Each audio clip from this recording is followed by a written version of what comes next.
Hello po guys, another recipe na naman po yung gagawin ko ngayon. Ito po isang soup na ginawa sa lentil soup po siya. Ang tawag po rito is lentil soup with vegetables. So ito po yung mga kailangan ko. Ito po yung lentil soup. Ito rin po yung kinat ko po yung potato into cubes. Yung zucchini, yung kusa po sa Arabic. At kailangan ko rin po ng olive oil. Ang mga igigisa ko, sibuyas, bawang, cumin whole po Tapos yung vegetable cubes, yung chilies, yung curry leaves, at yung po. Yan po ang gagamitin natin for today's soup. Ito po tayo ngayon sa ating soup. Lagyan po natin siya ng olive oil. Olive oil, less cholesterol. Sabi nga nila. Ayan, unahin po natin ilagay ang sibuyas.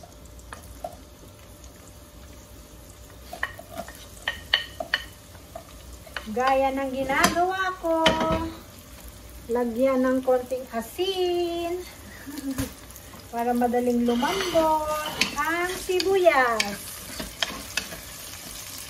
Halu-haluin, imekos-mekos. Hanggang lumambot. Mekos-mekos. Ilagay ang cumin. Mekos-mekos ulit. Ilagay ang bawang. Mekos-mekos na naman. Hintayin na natin lumambot. Ilagay natin yung sili. Isa lang yung nilagay kong sili kasi natatakot ako baka sobrang anghang hindi makain ng mga bata. Yan. Sayang naman, di ba? Isa. Tapos yung curry leaves. Yan po.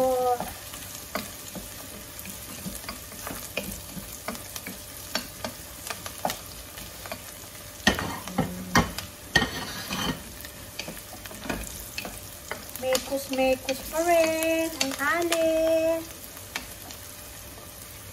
Ayan, medyo nagba-brown na. Lumambot na rin. Ilagay natin yung patatas.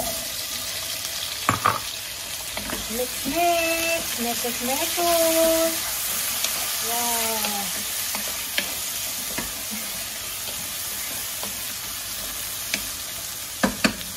Tapos ilagay ang kusa, yung zucchini, sa English.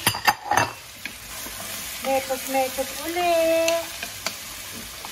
Puro mekos. Ilagay na rin natin yung lentil.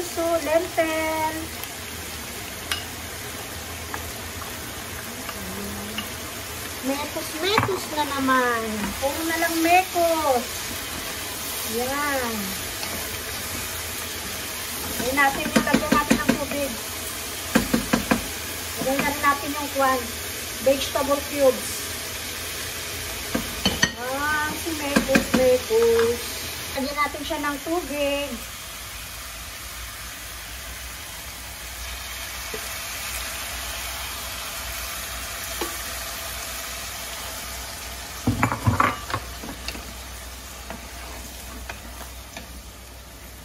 Pakukuluan lang natin siya. Tapos, i-blender natin mamaya. I-blender po siya kasi para pumino. Kaya na lang po natin maluto yung gulay at saka yung lentil. Tikman nyo rin kung medyo maalat o hindi. So, sa akin matabang, dagdagan ko pa po siya Ayan, dagdagan pa natin ng isa. Para medyo umalat-alat. Tapos, mekos na naman. Itong parsley, mamaya na to, last na ito. Pang toppings or pang garnishing na lang yan. Medyo malambot na po siya. Pwede ko na pong ilagay ang ang parsley. Para pag blender ko is may kulay. Parang ang buhay natin, may kulay. Hintayin na lang ulit natin. Okay, i-check po natin kung luto na siya at malambot na yung mga gulay-gulay niya.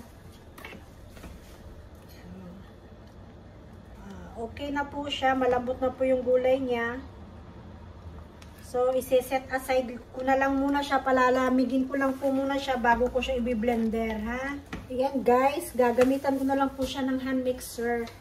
Kasi mainit siya, hindi siya pwede dun sa blender ko, plastic po kasi yung blender ko baka mabasag po. Kaya ito na lang pong hand mixer.